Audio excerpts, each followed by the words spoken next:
There's some art that you love and can't wait to show this person, this person, this person, this person, as many people as possible. Go see this movie or read this book, listen to this artist. And then there are pieces of art that you already know the first time you see it, even if you love it. Loving it is going to be a very lonely journey. There's just some art that's not as recommendable as others. The primest example of this for me is a movie called Lean on Pete, which is one of my favorite movies and is just about the least recommendable movie in my entire sphere of movies that I think are masterpieces. I do think it's a sincere masterpiece, and yet I can't competently tell somebody, hey, you should go check this out. Because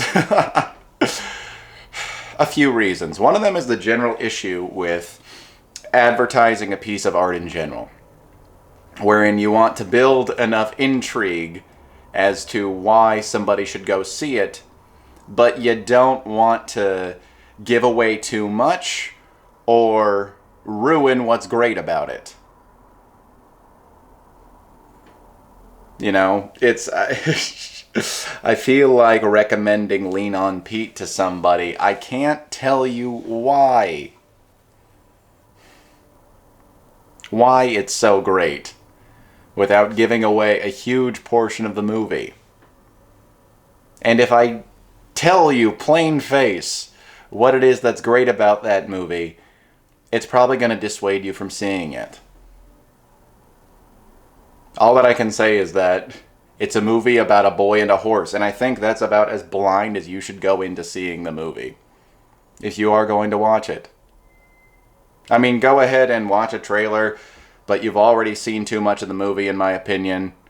YMS did a review of it and refused to say pretty much anything about it because, as he said, the plot goes in some interesting directions.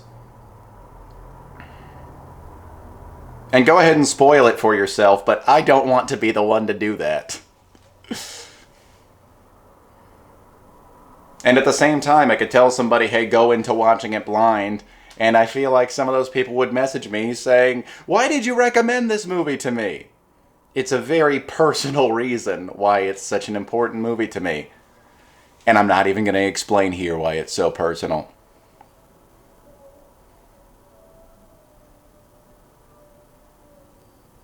Yeah, loving that movie, like a handful of other pieces of art out there that I adore. It's doomed to be very lonely for pretty much all the reasons why something is unrecommendable. I still would say more people should see it, but at the same time, it almost feels a little bit fitting because there's a big theme of isolation and running away in that movie, so it only feels fitting that it goes to this movie that nobody really saw. And I don't know if many people are going to resonate with as strongly as I do. Man, that's just how it goes. It's so tricky with advertising a movie for reasons that I just said. I remember Roger Ebert talking about The Crying Game in a review, and he said, it's one of those movies you want to tell a friend, hey, go see this, I don't want to tell you anything about it, just go see it.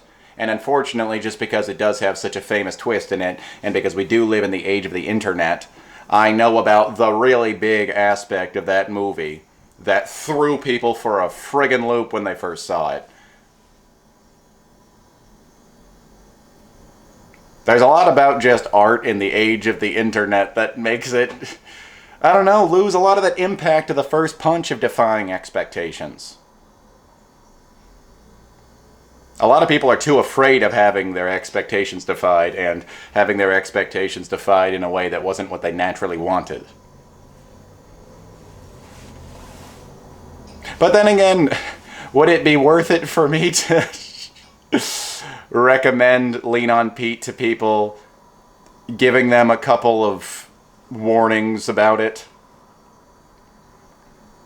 spoiling a bit of that initial impact of the first experience if more people saw it. I don't know. For the time being, I'm just at a standstill with that. The people that I have shown that movie to, I've said to them, can we watch it on this specific date? And please do not look up anything about it beforehand. And that was the process of them seeing the movie per my recommendation.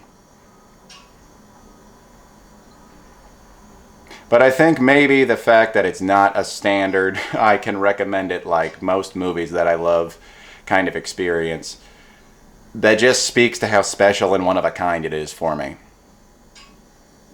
Anyway, see it or don't. I didn't ruin the experience for you.